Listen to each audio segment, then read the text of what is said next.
A paz do Senhor, povo abençoado. Bora fazer mais um estudo da Bíblia. Hoje nós vamos começar a estudar o livro de Jonas. A Bíblia, ela vem com um índice. Aqui é Velho Testamento e aqui é Novo Testamento. Em algumas Bíblias, vem aqui o índice do Velho Testamento e aqui no meio da Bíblia, aqui, depois de Malaquias, vem o índice do Novo Testamento. Nesse caso, se você está procurando o Velho Testamento, você vai procurar aqui, e se você está procurando o Novo, vai procurar aqui. No caso da minha, eu vou procurar tudo aqui, porque está tudo aqui. E aí eu vou ler o livro de Jonas. Aí tem o nome do livro, a abreviatura, o capítulo e também a página. Então vamos ler aqui, o livro de Jonas está depois de Obadias e antes de Miqueias. No caso aqui, a abreviação de Jonas é JN, tem 4 capítulos, e está na página 1328. Quando o livro já vem com a página, facilita muito para você achar na hora do culto, ou na hora que você está numa reunião onde está vendo a palavra ali, né? Então facilita muito. Igual, enquanto estou conversando com vocês aqui, está sendo bem mais fácil para mim procurar. Por quê? Porque eu sei onde é que está a página. Então não foi necessário procurar antes por este motivo, porque sabendo onde é que está a página ficou mais fácil. Então vamos ler o capítulo 1 de Jonas e, por favor, pegue a Bíblia, porque a fé vem por ouvir e ouvir a palavra de Deus. É muito bom que você mesma leia. No versículo 1 está dizendo que a palavra do Senhor veio a Jonas, filho de Amitai, dizendo: levante-se e vá à grande cidade de Nínive. Pregue contra ela, porque a sua maldade subiu até a minha presença. Jonas se levantou, mas para fugir da presença do Senhor, para Tarsis. Desceu a Jope e encontrou um navio que ia para Tarsis.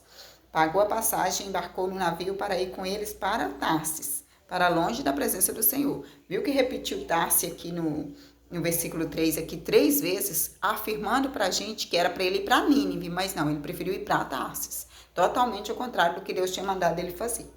No versículo 4, mas o Senhor lançou sobre o mar um forte vento, e levantou-se uma tempestade tão violenta que parecia que o navio estava a ponto de se despedaçar. Quem lançou a tempestade no mar? Foi Deus. Porque Jonas estava dentro daquele barco, daquele navio, né? Versículo 5. Então os marinheiros ficaram com medo e clamavam cada um ao seu Deus, que não era o nosso Deus até aquele presente momento. O Deus dos marinheiros era outros deuses. Lançaram no mar a carga que estava no navio para que ele ficasse mais leve. Foram lançando tudo que podiam lançar no mar para o navio ficar mais leve. Jonas, porém, havia descido ao porão do navio, e ali ele tinha deitado e estava dormindo profundamente. O vento batendo no navio e Jonas dormindo profundamente. No versículo 6, fala que o capitão do navio se aproximou de Jonas e lhes disse: o que está acontecendo com você, agarrado no sono? Levante-se, invoque o seu Deus. Talvez assim esse Deus se lembre de nós, para que não pereçamos. Então os marinheiros estavam cada um ali invocando o seu Deus. Já esses marinheiros tinham temor e invocavam o seu próprio Deus ali. Aí desceu lá embaixo onde Jonas estava e falou: o que está acontecendo? Você não está vendo o que está acontecendo? Levanta logo, vai lá falar com teu Deus para ver se ele livra a gente do que está acontecendo, para que a gente não pereça. No versículo 7 fala que os marinheiros diziam uns aos outros: vamos lançar sorte para descobrir quem é o culpado desse mal que caiu sobre nós. Por que os marinheiros falam quem é o culpado desse mal que caiu sobre nós? Na maioria das tempestades que vêm sobre a nossa vida, a maioria das provações, a maioria das situações, infelizmente, são semeaduras que alguém semeia ou a gente semeia para que aquilo aconteça. Porque, às vezes, igual ali Deus queria tratar com Jonas, mas Jonas entrou no barco daquele povo. Então, como que Deus ia tratar com Jonas se o Jonas estava ali? Então, o povo também pereceu por causa de Jonas. Mas vamos continuar lendo, que a gente vai ver que o povo também, depois, Deus acalmou a tempestade, né? E aquele povo pôde seguir em paz. E esses marinheiros eram tementes ao Deus deles, né? Que até o presente momento eles não conheceram o nosso Deus, vai conhecer daqui a pouco. Então lançaram sorte, e a sorte caiu sobre Jonas, porque era por causa de Jonas. Então lhe disseram: agora nos diga, quem é o culpado por este mal que nos aconteceu?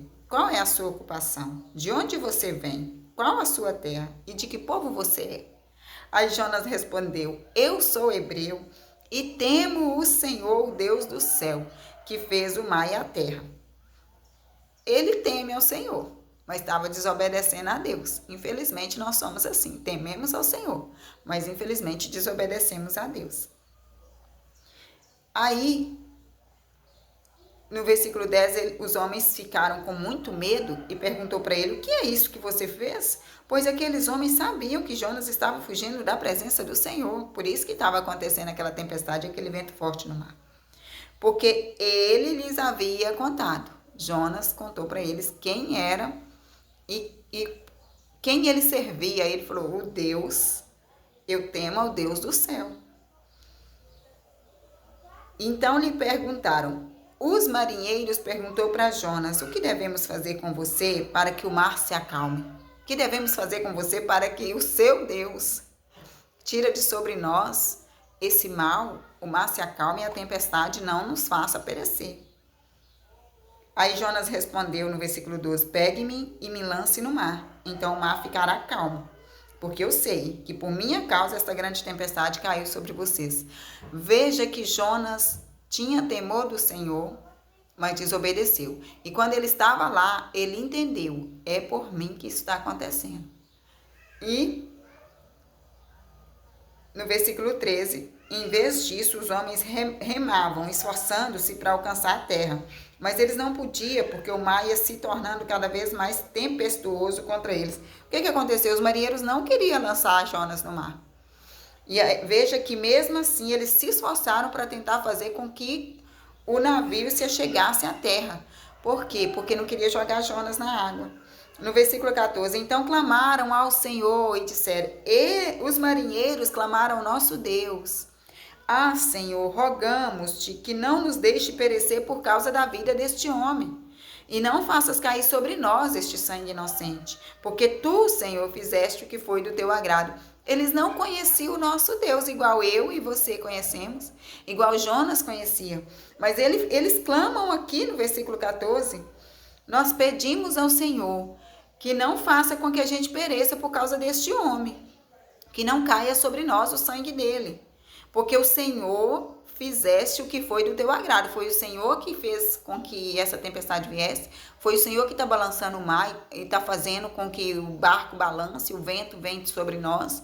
É o Senhor que tá aqui, e eu já percebi que se eu não jogar ele no mar, o Senhor não vai parar de balançar o navio. É isso que os homens entenderam. Eles perceberam que se não tirasse Jonas do barco, do navio, e jogasse ele no mar, Deus não parava com a tempestade. E é isso realmente que ia acontecer. É isso que aconteceu. Enquanto eles não jogaram, a tempestade não parou. No versículo 15 fala que em seguida os marinheiros pegaram Jonas e o lançaram no mar. E a fúria do mar se acalmou. Imediatamente eles lançaram e o mar se acalmou, porque era só para eles lançar Jonas para fora. Então esses homens temeram muito o Senhor, nosso Deus Todo-Poderoso, Criador do mundo, grande eu sou, nosso Pai. E aí eles ofereceram sacrifícios ao Senhor Deus e fizeram votos. Até esse presente momento, esses marinheiros não conheciam o nosso Deus. Foram conhecer porque Jonas foi para o barco. Deus tinha propósito nisso também. Porque a partir daquele momento, aqueles marinheiros conheceram o Deus Todo-Poderoso, o nosso Pai, e ofereceram sacrifícios para ele e fez voto a ele. No versículo 17 fala que o Senhor ordenou que um grande peixe engolisse Jonas. E Jonas esteve 3 dias e 3 noites no ventre do peixe. Glória a Deus, aleluia. Louvado seja o nome do Senhor Jesus. Glória seja dada ao Pai, ao Filho e ao Espírito Santo. Aqui a gente pôde compreender que a desobediência traz consequência. Então, tente fazer o máximo para obedecer a Deus, para que você não tenha consequência e reconheça esse Deus Todo-Poderoso.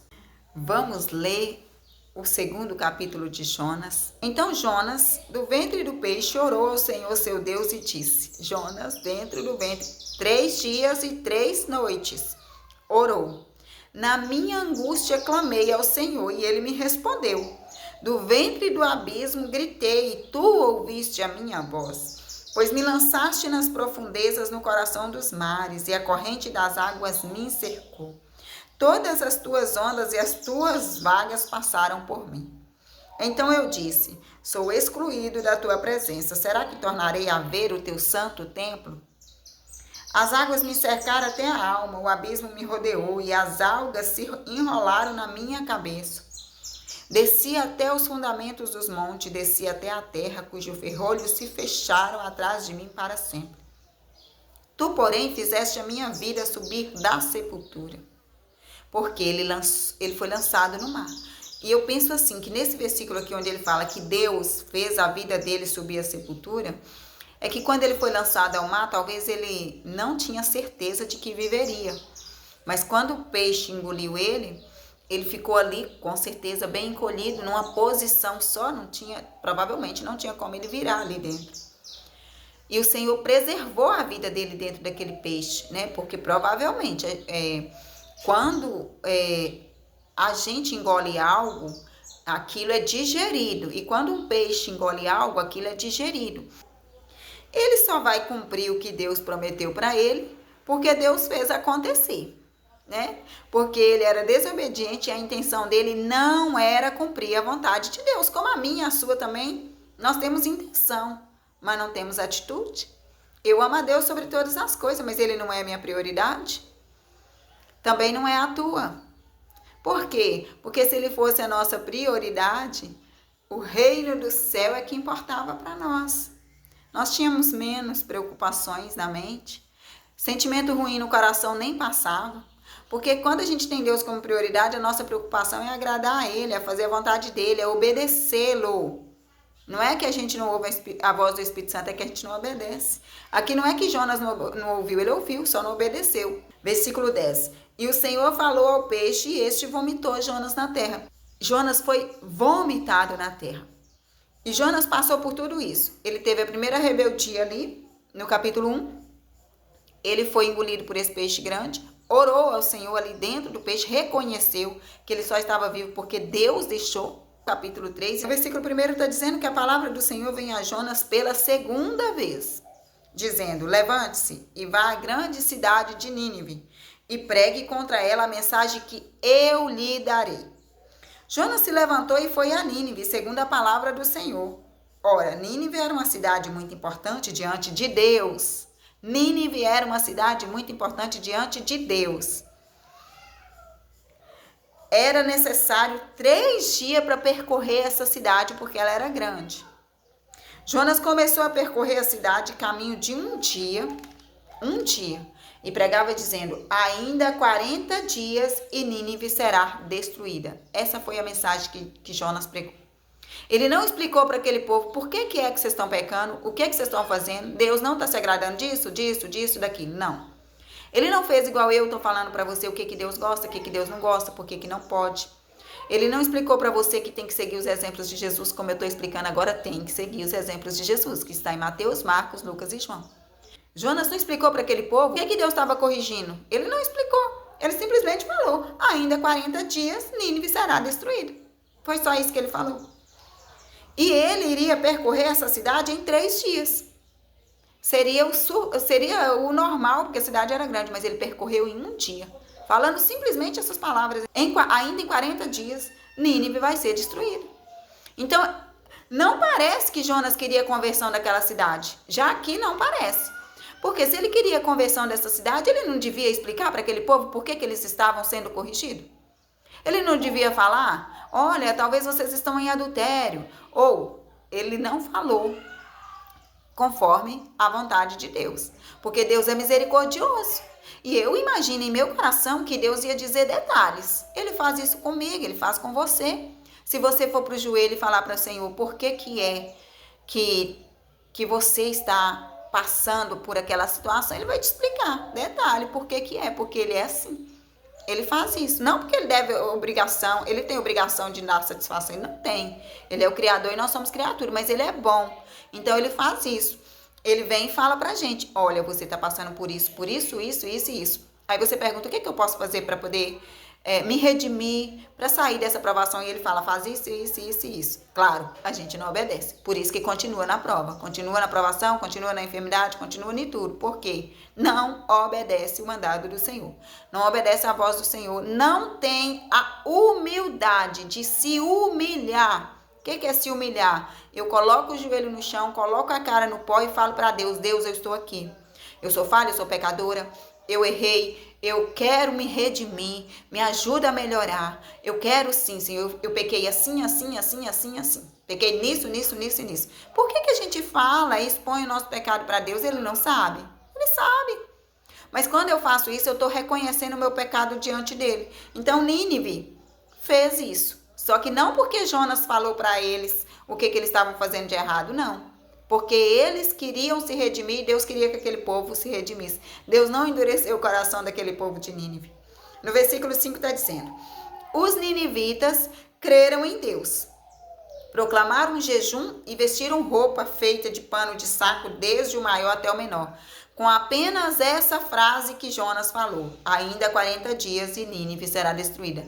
Eles não sabiam por quê, mas eles resolveram imediatamente se redimir diante do Senhor. E a forma que eles se redimiam diante do Senhor era assim, com jejum, vestindo roupa feita de pano de saco.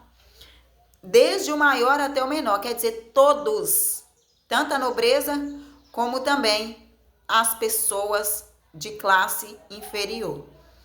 No versículo 6 está dizendo que quando esta notícia chegou ao rei de Nínive, ele se levantou do seu trono e tirou as vestes reais, cobriu-se de pano de saco e sentou-se sobre as cinzas. No versículo 7 fala que ele mandou proclamar e divulgar em Nínive o seguinte, por mandado do rei e dos seus nobres, ninguém, nem mesmo os animais, bois e ovelhas, pode comer coisa alguma. Não lhes deem pasto, nem deixe que bebam água. Todos devem ser cobertos de pano de saco, tanto as pessoas como os animais. E veja bem que todos da cidade de Nínive, todo ser vivo ali, os animais e os homens, as mulheres, as crianças, todos tiveram que fazer jejum.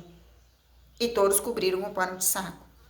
Então clamaram fortemente ao Deus e se converteram. Então o segredo é clamar a Deus fortemente, com sinal de humilhação e se converter. Eu estava errando, não quero errar mais. Eu fazia, mas não faço mais. Todos os erros que eu cometia que Deus não se agrada, eu não vou fazer mais. Isso é conversão. Cada um do seu mau caminho e da violência que há nas suas mãos. Cada um se converteu do mau caminho e da violência que há na mão. Que nós também possamos nos converter da violência que há na nossa boca, na nossa língua. Sim, porque da mesma boca pode sair palavras de bênção e maldição contra o nosso próximo. Que a gente possa se converter da violência da nossa mente, de pensar pensamentos pecaminosos que desagradam a Deus. Que a gente possa se converter da violência dos nossos sentimentos. Muito sentimento ruim, mágoa, falta de perdão, tramando o mal contra o outro. Que em nome de Jesus a gente possa se converter das nossas ações erradas. O nosso corpo é templo do Espírito Santo. Você não pode usar o seu corpo para sair por aí fazendo tudo que você quer, não. Se converta dos seus maus caminhos. No versículo 9, quem sabe? Talvez Deus se volte e mude de ideia. E então se afaste do furor da sua ira para que não pereçamos. Então o rei sabia que se ele se convertesse, eles teriam grande chance de Deus perdoar os pecados dele. E temos. Deus tem misericórdia de nós. A misericórdia dele se renova a cada dia. Então toda vez que você se reconcilia com Deus, pede perdão, se humilha diante da presença do Senhor, ele sim tira com as mãos tudo que está te fazendo sofrer. Aqui ele fala assim no versículo 10. Deus viu o que fizeram, como se converteram do seu mau caminho. E Deus mudou de ideia quanto ao mal que tinha dito que lhes faria e não fez. Claro que Deus não fez. Deus é misericordioso. Aquele povo se converteu imediatamente. Se converteu sem nem saber por qual motivo Deus estava corrigindo. Talvez lá no íntimo deles eles sabiam né? Porque nós sabemos quando erramos. Nós sabemos. Você que está me ouvindo nem precisa conhecer Bíblia para saber que você está indo contra o que Jesus quer para a sua vida. Você nem precisa estudar a Bíblia do começo ao fim para saber que Jesus não quer que você faça as ações erradas que você faz. Eu também, igualmente. Eu estudo a Bíblia, estudo. Mas eu sei o que Jesus quer e o que Ele não quer que eu faça.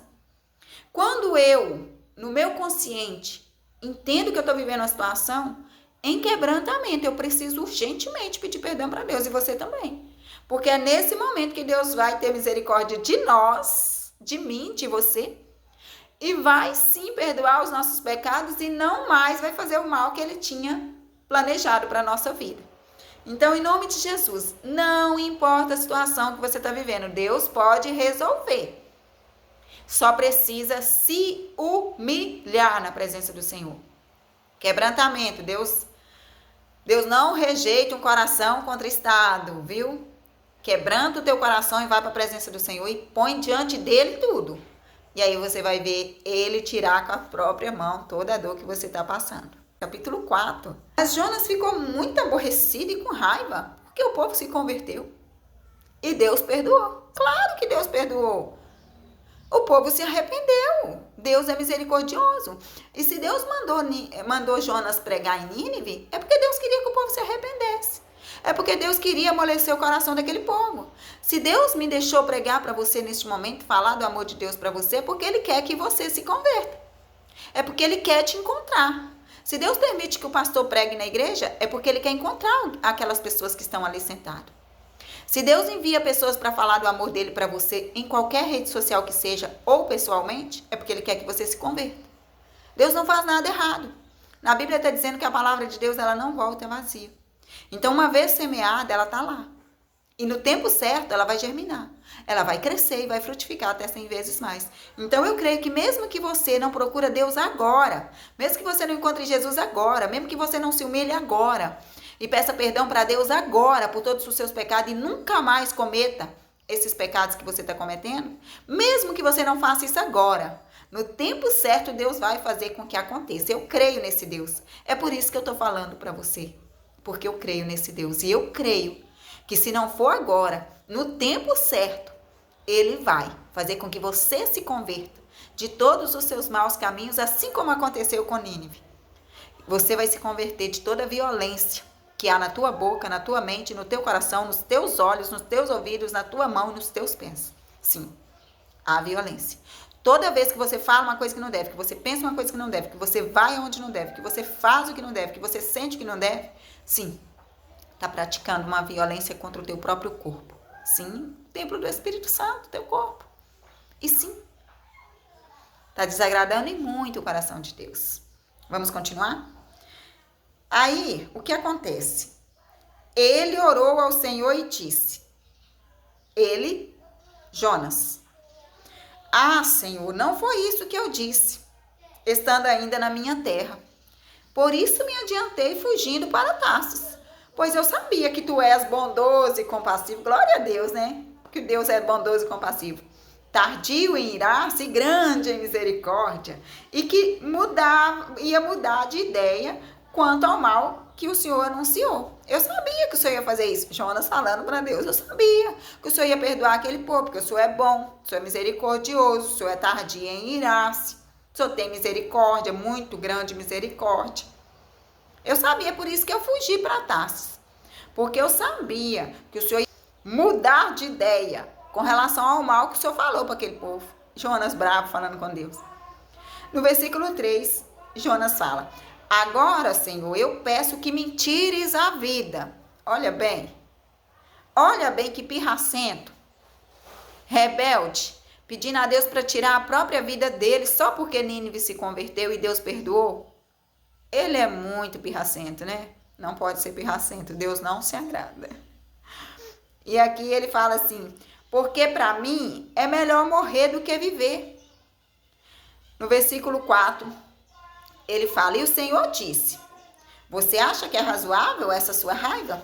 E o Senhor disse para Jonas, você acha que é razoável essa sua raiva? Tem fundamento essa sua raiva? Ele falando para Jonas. E aí Jonas saiu da cidade e sentou-se num lugar a leste da cidade de Nínive. Ali ele construiu um abrigo, sentou-se na sombra para ver o que ia acontecer com a cidade. Por quê?